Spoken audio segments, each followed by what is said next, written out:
So today we're talking about Comicsgate, the Comicsgate movement, hashtag Comicsgate. You may have heard of this by now. It started small and now it's like in the mainstream. That's why we're talking about it today. This article comes out of Polygon. Top comics creators denounce Comicsgate for the first time. Writers and artists took this weekend to condemn harassment and bigotry in the comics community. If I use the term SJW, okay, it doesn't mean the left. It doesn't mean if you voted for Obama, you're automatically an SJW. It doesn't mean if you're, a liberal, freaking vegan, that you're an SJW. SJWs are a group of people that for some reason have a hive mind, right? They all have to think the same. If you get out of line, they all attack you as a group, right?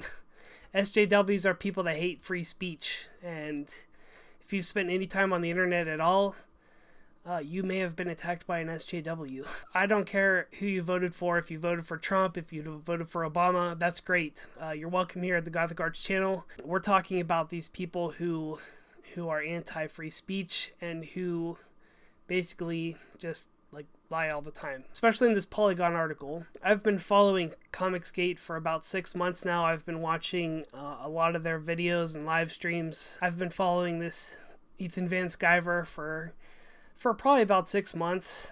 He went from being a channel that basically did portfolio reviews and talked about making comics to a Star Wars channel almost. It was a lot of Star Wars content coming out, which kind of attracted me because I'm a Star Wars nut. Well, it's still Star Wars, but I basically went to Comicsgate where he pushed his Cyberfrog comic. The reason why these people are throwing a fit right now is because Cyberfrog made over $500,000. So that's a lot of money.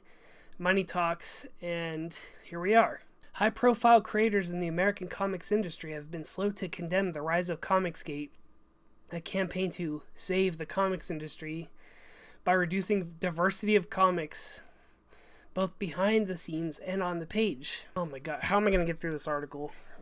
Okay, let me break Comicsgate down for you. I think I have enough knowledge to make this decision and to tell you that Comicsgate is a bunch of guys, both indie and pro comic artists that got together and started making their own comics and started pushing each other's comics and started making a bunch of money, and also talking about SJWs. But also the people in Comicsgate don't think the way that the mainstream big two comics higher ups think. They set out on their own and made their own stuff. Anyway, let's get into this article. It's basically just going into how somebody tagged Darwin Cooks of the famed DC The New Frontier comic. They tagged it with Comicsgate, right?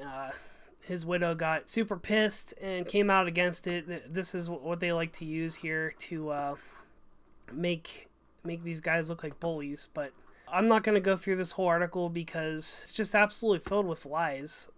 They're calling these guys who I've been following for 6 months. I've been watching them.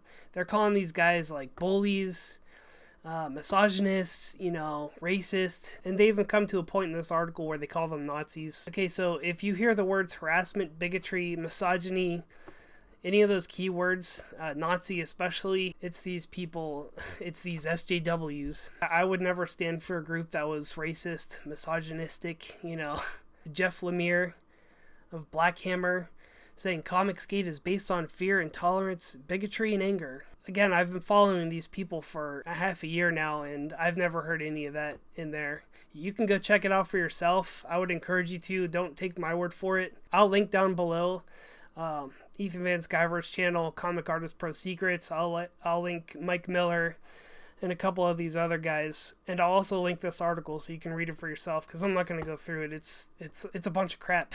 I just wanted to make you aware of what Comicsgate was. I think I've been watching it long enough to give my stamp of approval on it. All these guys are concerned with is basically making their own stories, making new superheroes, making frogs, and selling it and making money. The only reason why these people don't like it is because they don't think in line with them. They don't have this hive mind that's going on, that's kind of infiltrating every single freaking hobby that you could think of. I mean, we're going through this with gaming especially a lot. You could see these people trying to push their agenda in gaming and If you don't like it, guess what? It's too bad. If you don't like my game, don't buy it. So I think a lot of people are reacting to this too. Like, they're not buying comics like they were. The comic sales are down. You can see tons of articles on that. You also have to look at, this article is by Polygon, right? It's one-sided.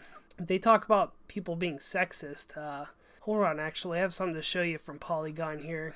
Oh, there it is. This is an article that came out a few weeks ago by Polygon. Gaming's toxic men explained, right? And in this article, they go on to say about how men are misogynists who harass women, and it's all sexist, right?